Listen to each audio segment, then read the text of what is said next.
நம்ம ஒரு தொழில் செய்யக்குள்ள அதாவது இப்ப நம்ம இதை எடுத்துக்குவோம். யூடியூப்ல நிறைய பேர் வெளியில போய் வீடியோ போடுவாங்க.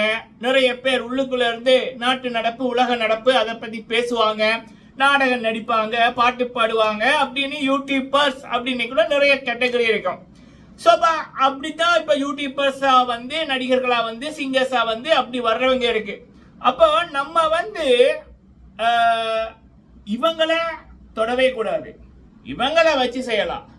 இவங்களுக்கு ஆதரவா பேசவே கூடாது, இவங்களுக்கு ஆதரவா பேசலாம் அப்படின்னு நம்ம ஒரு தொழில் ஆரம்பிக்கக்குள்ள இல்ல ஏதாவது ஒரு பாடகரா இருக்கட்டும், இல்ல எழுத்தாளரா இருக்கட்டும், இல்ல செய்தி வாசிப்பாளரா இருக்கட்டும், இல்ல இப்படி ஒரு பேச்சாளரா இருக்கட்டும், நடிகரா இருக்கட்டும், யாரா இருக்கட்டும், அந்த உள்ளுக்குள்ள அந்த தொழிலுக்கு உண்மையா இல்லாம மனசாட்சிக்கு நியாயமா இல்லாம சில பேருக்கு ஒரு மாதிரியும் சில பேருக்கு வேற மாதிரியும் சில பேரை கைக்குள்ள வச்சிருந்தா தான் இந்த ஆதரவு கிடைக்கும் அப்படின்னு யாரு அவங்க ஒரு தொழிலை செஞ்சாங்களோ அவங்கெல்லாம் சிறிது காலத்துல காணாம போறதுதான் நம்ம வரலாறு சொல்ற சரித்திரம். சரிங்களா?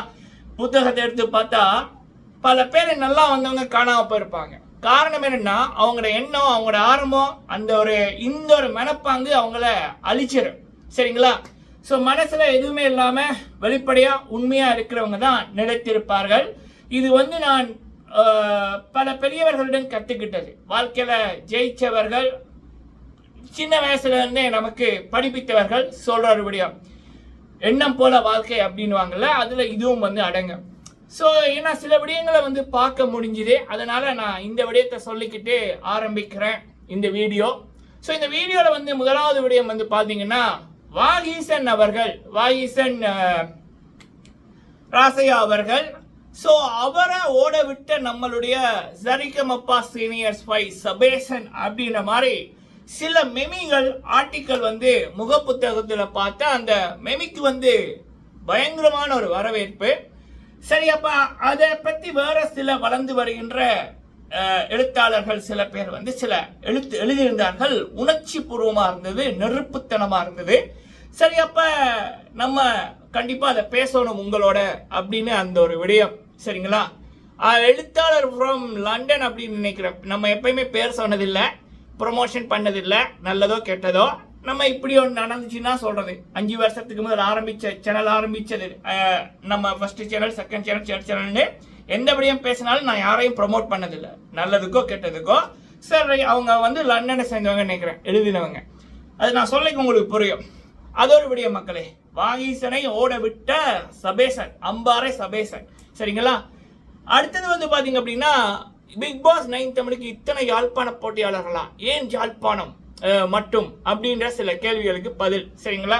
இந்த விடயங்கள் இந்த காணொலியில பார்க்கலாம். ஃபர்ஸ்ட் டைம் வந்திருக்கீங்கன்னா மறக்காம சப்ஸ்கிரைப் பண்ணுங்க, உங்களுடைய கருத்துக்களை தவறாம சொல்லுங்க.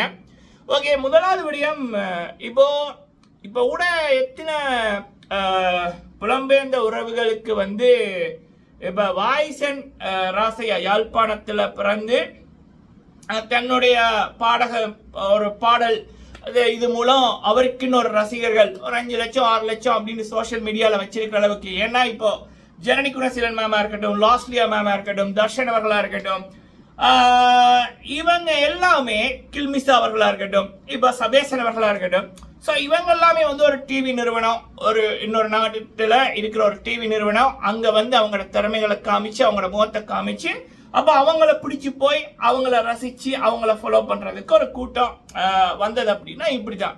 பட் வாய்சன் அவர்கள் அந்த டிவி இல்லாமையே ஒரு பாடல் மூலம் பாடி அவருக்கான ஒரு 5 லட்சம் 6 லட்சம் ஃபாலோவர்ஸ் சோசியல் மீடியால எடுத்துக்கிட்டாரு.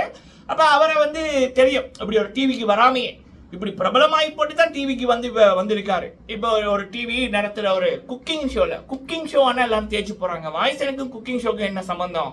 பாட்டு பாடுற ஷோக்கு போயிருக்கணும், இல்லை பிக் பாஸுக்குள்ள போயிருக்கணும், இல்லை ஏன் இங்க அப்படின்னு அந்த கொஸ்டின் எனக்கே இருக்கு. அது ஏன் எனக்கு தெரியல. சரியா? சரி, அதை விடுங்க. சரி, அப்படி இருக்கக்குள்ள அவர் அந்த குக்கிங் ஷோக்கு போயிருக்கவே பல தமிழர்களுக்கு தெரியாது. அது ஏதோ அது அது அது அது எப்படி தெரியல அப்படின்னுக்குள்ள ஒரு வீடியோ நம்ம போட்டிருந்தோம். பொதுவா இந்த நெகட்டிவிட்டி, ஒருத்தங்களை பற்றி ஏசி பேசுறது, அவமானப்படுத்தி பேசுறதுதான் பல பேருக்கு கொண்டு போய் சேர்க்கும். சரியா? நெகட்டிவ் பப்ளிசிட்டின்னு வாங்கல, அது சில பேர் அழிக்கணும்னு பண்றதே சில பேருக்கு நல்லதா வந்து போயிடும். அப்ப சபேசன் அவர்களா இருக்கட்டும், இலங்கையில இருந்து வந்த போட்டியாளர்கள் சபேசன் அவர்களா இருக்கட்டும், லாஸ்லியா மரியனேசன் அவங்களா இருக்கட்டும், ஜெரணி குடசிலனா இருக்கட்டும், ஸோ இவங்களுக்கு எல்லாமே வந்து பார்த்தீங்கன்னா அவங்க வந்த டைமில் அவ்வளோ நெகட்டிவிட்டி. இல்லைங்க மானத்தை கெடுக்க வந்துட்டா, ஜாழ்ப்பாண பொண்ணு பண்ணுறா, இது அங்கே பாரு ட்ரெஸ்ஸிங்க, இங்கே பாரு அதை பாரு, சபேசன் என்றவர் இப்படி போய் சொல்கிறாரு அப்படி சொல்கிறாரு. சினேகான்னு ஒரு பொண்ணு வந்துச்சு மலையத்துலேருந்து, பாவங்க அந்த பிள்ளை. அப்படி அந்த பிள்ளைகளை அவமானப்படுத்துறது, அந்த பிள்ளைகளுக்கு சான்ஸை கொடுத்தவங்களை அவங்களை அவமானப்படுத்துறேன்னு ஒரு எக்கச்சக்கமான பேர் யாழ்ப்பாணத்தில் பிறந்து சில பேர் வெளிநாட்டில் இருப்பார்கள். சில பேர் இவங்களை பார்த்துட்டு யாழ்ப்பாணத்தில் யூடியூபர்ஸே போடுறது 2 லட்சம் 3 லட்சம் வியூ. ஸோ அதன் மூலம் பல பேருக்கு தெரிய வரும், ஓ இப்படி ஒரு ஷோக்கு இப்படி இளைஞர்கள் வந்திருக்காங்களா அப்படின்னு. ஆனால் வாய்ஸன் வந்தபடியத்த சத்தவே இல்லை, ஒருத்தரும் பேசல. சரியா சரி அப்படி இருக்கக்குள்ள இவரே வாய்ஸன் அப்படின்றவர் அப்படியோ சபேசனை விட ஒரு ஃபேமஸான ஒரு நபர். ஆனால் இங்கே கதை என்ன அப்படின்னா, சபேசன் அவர்களை ரசிக்கிற கூட்டம் அளவுக்கு வாய்ஸன் அவர்களை மக்கள் ரசிக்கல அப்படின்றதுதான் உண்மை. சபேசன் அவர்களுக்கு வர்ற ஒரு ரெஸ்பான்ஸ், ஒவ்வொரு வாரமும் அவர் வந்து போடுற எஃபெக்டுக்கு அவருடைய பாடல்களுக்கு 5 வருஷம் கஷ்டப்பட்டு அவமானப்பட்டு ரத்தம் வேற சிந்தி ஒருத்தர் வந்து அந்த ஒரு ஷோவில் சரிகமப்பான்ற மேடையில் ஒரு இது கிடைச்சிருக்கு. சில நரிக்கூட்டம் அதையும் தடுக்கிற மாதிரி எக்கச்சக்கமாக வீடியோ போட்டது எடுப்படையில். அப்போ அந்த நிகழ்ச்சியில் அந்த இளைஞர் பாடைக்குள்ள அவருக்கு வர்ற வரவேற்புகள் ஒவ்வொரு வாரமும் எஸ்பிபி சாரோட மகன் சரண் சார் அவர்கள் வந்து சொல்றாங்க, ஒரிஜினல் சாங்கை விட உங்களுடைய சாங் நல்லா இருக்குன்னு. ஒவ்வொரு வாரமே ஜட்ஜஸ் வந்து வியந்து போறாங்க சபேசனோட பாடல் திறமையை பார்த்து. அப்ப ஜட்ஜஸே அப்படி வியந்து போறாங்க. பல ஜாம்பவான்களின் மகன்களை இவரை புகழ்ந்து தள்ளுறாங்க அப்படின்னு மக்கள் அங்கீகாரம் கொடுக்க மாட்டாங்களா? அப்ப இலங்கையில அம்பாறையில பிறந்து ஜீ தமிழ் மூலம் பல மக்களுக்கு பிரபலமான ஒருத்தருடைய திறமை சபேசன் அப்படின்றவருக்கு இப்போ இருக்கின்ற அந்த ஒரு மார்க்கெட் வரவேற்பு, அந்த ஒரு மக்கள் கொடுக்கிற ஆரவாரம் இங்க ஆல்ரெடி பிரபலமா ஒரு வாய்ஸ் அண்ட் ராசி அப்படின்னா நான் கேள்விப்பட்டேன். யூகே ஃபுல்லா யூகேல பல தமிழர்களுக்கு தெரியும், சில பேர் கொண்டாடுவாங்க அப்படின்னு. பட் சபேசன் ஒரு 2 மாசத்துக்கு முதல் அப்படி இல்லை. ஆனா இப்படி இருந்த சபேசனுக்கு முன்னுக்கு இந்த வாய்ஸன் அப்படின்றவருடைய இப்ப இருக்கிற வீடியோக்கள், இந்த ஒரு நிகழ்ச்சிக்கு போயிருந்தார்ல அவர் பண்ற விடயங்கள், அவர் பற்றிய ப்ரோமோக்கள் எடுப்படவில்லை அப்படின்ற மாதிரி ஒரு மேபி போட்டிருந்தாங்க. அப்ப நான் பார்க்கக்குள்ள நம்ம நிறைய டிவி ஷோ பத்தி பேசியிருக்கோம், ரிவ்யூ பண்ணியிருக்கோம். அப்ப நான் பார்க்கக்குள்ள எனக்கும் அது ஃபீல் ஆச்சு. சபேசனுக்கு வர்ற ரெஸ்பான்ஸ்ல ஒரு 10% கூட வாய்ஸன் அவர்களுக்கு இல்லை அப்படின்றதுதான் இதுல தெரியுது.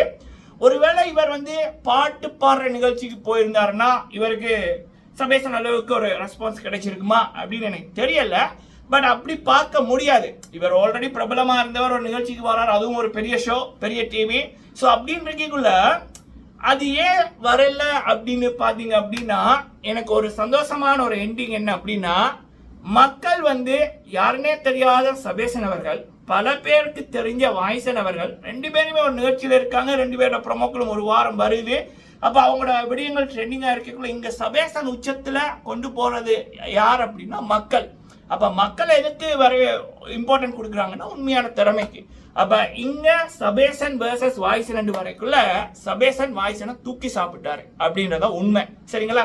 இந்த விடயம் வந்து நம்ம ஒரு நாள் ஒரு காணொலி போடுவோம். அப்போ இப்போ முகப்புத்தகத்தில் ஒரு குரூப்பில் ஒரு லண்டனை சேர்ந்த எழுத்தாளர் அவர்கள் போட்டிருந்தாங்க, சபேசன் என்றவர் எந்த விதமான உள்ளெண்ணங்களும் இல்லாமல், யாருக்கும் பயப்படாம, எதையும் வச்சு முன்னேறாம, அண்டர்லைன் பண்ணியிருந்தார், எதையும் வச்சு முன்னேறாம அந்த இசையை மதிச்சு முன்னேறினபடியால் தான் இன்று இப்படிப்பட்ட வாய்ஸன் போன்ற ஒரு பிரபலமான ஒரு நபர் ஒரு எதிர் டிவியில ஒரு பிரபலமான ஷோல வந்திருக்க கூட இந்த அறிமுகமான சபேசனின் திறமைக்கு முன்னுக்கு வாய்ஸனின் படம் எடுப்படவில்லை என்பது உண்மை அப்படின்ற மாதிரி சில கருத்துக்களை போட்டாரு. எனக்கு தெரிஞ்சு அது உண்மைதான். சரிங்களா? ஏன்னா சபேசன் அவர்களுக்கு வரைக்குள்ள எனக்கு தெரிஞ்சு எந்த நாட்டு மனசாட்சியுள்ள மக்கள் அப்படி ஒருத்தர் அவ்வளவு கஷ்டப்பட்டு ஒரு ஷோக்கு போய்க்குள்ள மிருகம் கூட சிலது பேசாம விட்டுரும், பாராட்டமான சிலரையும் பேசாம விட்டுரும். ஆனா அந்த மிருகத்தன்மையை தாண்டி ஒரு கேவலமா சபேசன் அவர்களை, சினேகா அவர்களை அசிங்கப்படுத்தணும், அந்த அவங்களுக்கு சான்ஸை கொடுத்தவங்களை அவமானப்படுத்தணும்னு சில ஜாழ்ப்பாணத்தில் பிறந்து வெளிநாட்டில் இருக்கிற யூடியூபர்ஸ், அதுவும் 2 லட்சம் சப்ஸ்கிரைபர்ஸ் வச்சிருக்கான் ஒருத்தன் அவன். அப்புறம் அவங்கள பார்த்து ஜாழ்ப்பாணத்தில் இருக்கிற சில பேரெல்லாம் ஒரு அர்த்தமே இல்லாத காணொலிகளை போட்டு இவங்களை அசிங்கப்படுத்தணும் பண்ணது. அப்போ அவங்கள போல மைண்ட் செட் இருக்கிற கூட்டம் அதுக்கு லைக் பண்ணி கமெண்ட் பண்ணது. அப்படி தடைகளை தாண்டி வந்து இப்ப சபேசன் வாயிசன் அப்படின்றவரே தூக்கி சாப்பிட்ற அளவுக்கு அவர் ஒரு மக்கள் படையை சம்பாதிச்சிருக்கார் அப்படின்னுக்குள்ள சபேசன் ஹேட்ஸ் ஆஃப். சரிங்களா? இதுதான் இந்த பணம், பதவி, இந்த ஒரு இமேஜ், இதெல்லாம் உண்மையான திறமைக்கு முன்னுக்கு நிற்காது அப்படி என்பதை சபேசன் காமிச்சது சிறப்பு. சரிங்களா? சபேசன் அவர்கள் நான் கேள்விப்பட்ட வரைக்கும் நிறைய அவருக்கு வாய்ப்புகள் வர இருக்கு. கூடிய சீக்கிரம் அவர் ஒரு என்ன சொல்லலாம், சபேசனின் பாடல்கள் பெரிய திரையில ஒழிக்கும் அப்படி என்பதில் எந்த டவுட்டுமே இல்லை. சரிங்களா? கில்மேசா அப்படி சாதனை பண்ணாங்களோ அதே போல சபேசன் பண்ணணும்ன்றது என்னுடைய வாழ்த்து. He deserve it.